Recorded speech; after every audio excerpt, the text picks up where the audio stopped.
so much, Cathaoirleach, and I want to thank our speakers today, and I think all of us here, particularly the women, we would have seen the challenges. I would have been a county councillor like many for over 20 years, then a senator and now a TD, and I would have said, and I can speak from my own perspective, my battle to get where I am today was a lot harder than if I was a man. And that's the reality. And I see it every day in our daily lives. While all of us women here were so proud to be TDs or senators or councillors, there is the challenges every day. And sometimes you think to yourself, it can be sometimes a man's world. And I think even when you go to the departments or you're speaking in general and you're looking for different things, I think there is that challenges there. They're there. And I mean, how do we as women change the mindset? How do we encourage young women into politics from an early stage? And I welcome the fact of the education, which is so important, and making sure women have the opportunity. We spoke about childcare. But we also, I think, is a huge issue. I think women, and I'm going to ask you this, do you feel women need to support women more? Do you believe that maybe women are not confident? Do you think maybe that because the challenges are there, that it sometimes can be disadvantaged for us all, but also even in general in our daily lives? And you would have seen it, particularly over COVID, and I know it was mentioned there that there was huge challenges during COVID. And we would have seen the role women had played, and particularly women, I think, are very much involved in community. Now, look, men are too, but I'm just talking about women today here. But I just don't know. I think when it comes to all different aspects of life, whether it's our Gardaí, whether it's women maybe in a leadership role, whether it's in our whatever departments, how can we change it? How can we promote it more? How can we as women, like I would always be encouraging women to get involved in things, but I would have said, and I've seen it during particularly the last few years, all of us would have seen with politics, which is my area, there is huge challenges, whether it was on Facebook, the negativity, whether it was how much we did, and we came across it. I came across it myself in my own area. So I just feel women can change, and they can make a change in society. I think they are going to play a huge part going forward. And I mean, we go back when we spoke about Countess Markievicz there, and that was a huge, I think, for us as women, it would have played a huge part for us in politics. And we've seen the changes that Countess Markievicz made over 100 years ago, but we now need to make bigger changes.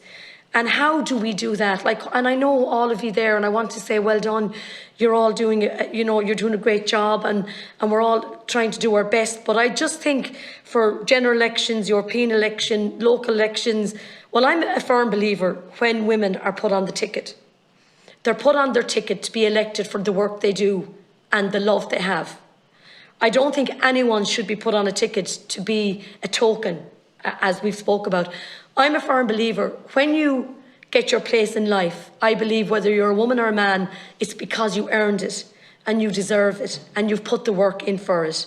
But I do believe that the challenges that women have facing them are harder, and we have to make sure that those challenges are gone. And if I was to say, if there was two things that you would pick that you feel would make a change for women in society, what would they be? And again, I just want to thank you. I suppose I'm very passionate because, like all of us here, it wasn't an easy road for us to get here, particularly women. And I'm very passionate, and I will work and I go into schools, when I can. And I speak about women in politics, and I speak about encouraging women in politics. And I think maybe it's something more that we need to do, because women, as I said, and I know I've said this earlier on, we can make that difference, and we will make that difference in all walks of life.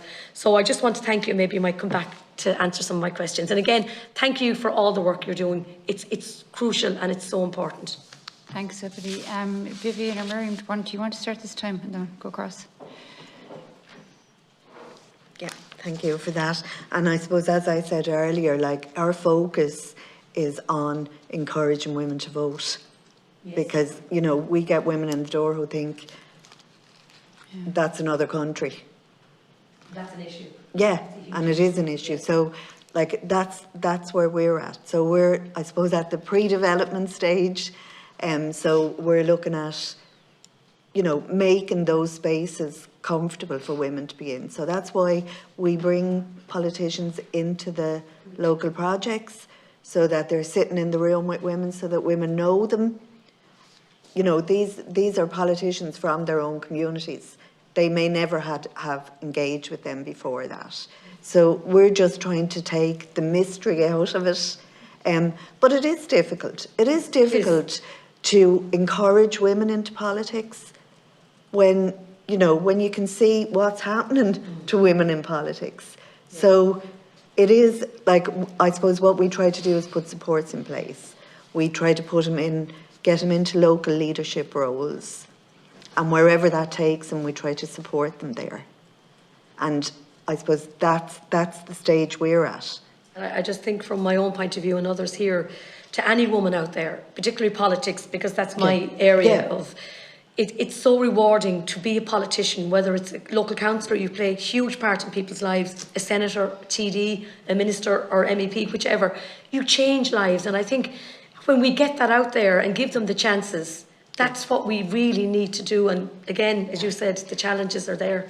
And women politicians in particular have been in those spaces and said, yes, it's a hard space to be in, but it is so rewarding. Do you know what I mean? And it's so beneficial for women on the ground to hear that as well. Thank you. I'll add to that. Just two things. One thing you said, what's the one thing that maybe we could concentrate on? I think at us, at grassroots level, it is confidence. Because it is that sense of imposter syndrome. I don't belong there. I don't belong in this leadership role.